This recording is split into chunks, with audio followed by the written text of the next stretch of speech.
Pasar murah Idul Adha diserbu warga Sako, minyak kita dan beras SPHP paling diminati.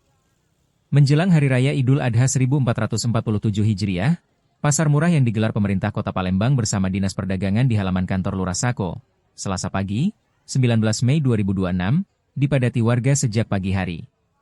Warga terlihat antusias memburu kebutuhan pokok dengan harga lebih murah dibanding harga pasaran, terutama minyak goreng minyak kita dan beras SPHP yang menjadi komoditas paling diminati.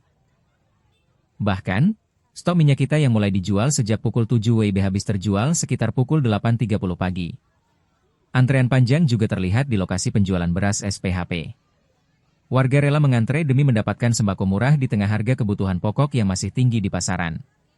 Berapa Bu isinya? Dapat 2 liter. Ya. Di pasar berapa Bu? Di pasar 18. Beras kantong kan? Iya, sekantong. Ini dapat 2? Dapat 2. Beras bawa sebanyak 3 ton atau 600 karung per 5 kilo.